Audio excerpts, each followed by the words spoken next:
Hi guys! Now is May 15, 2026 Friday.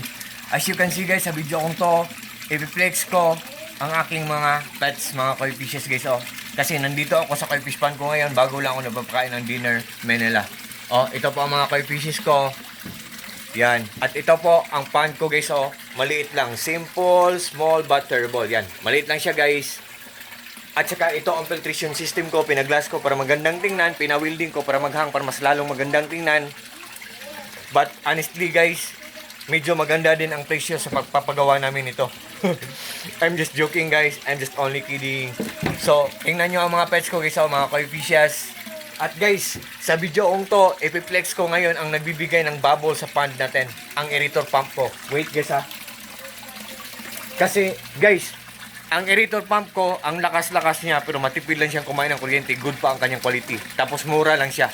Oh, yung nagbibigay ng bubbles, oh. Di ba? Ang brand niya ay Risan aerator pump. Risan. Ang ganda niya, matipid pa siya sa kuryente.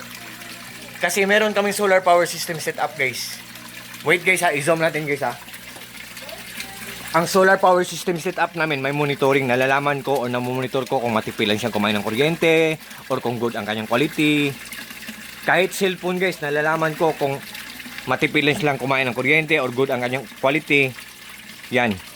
Lahat ng mga gadgets ko guys, nalalaman ko kung matipid lang kumain ng kuryente or kung good ang kanyang quality. Kasi ang solar power system setup namin guys, may monitoring. At zero electric bill kami every month. Wala kaming binabayaran maski piyeso every month guys. Believe me or not guys. Solar lang nagpapandar sa lahat ng appliances namin. Marami kami mga solar panels sa bubong namin, sa roof namin. May generator kami, malaki at maliit. May mga batteries kami, marami. Kahit water pressure tank namin guys, solar lang nagpapandar guys. Zero electric bill kami every month. Wala kaming binabayaran maski peso every month sa kuryente. Kasi solar lang. Tapos, ang solar power system setup namin guys, may monitoring. Nalalaman namin or namomonitor namin ang isang gadget kung matipid lang kumain ng kuryente. Yan. So, sa lahat po ng mga fish keepers dyan, kung naghahanap po kayo ng aerator pump po, hindi po ako namimilit po ha. Just try lang po. Tingnan nyo lang po sa link ko. Risan aerator pump. Matipid lang kumain ng kuryente, good pa ang quality, tapos mura lang. So, sa lahat po ng mga friends ko dyan, especially na po sa palaging nag-order sa mga products ko, sa links ko, thank you so much po sa trust po, suporta.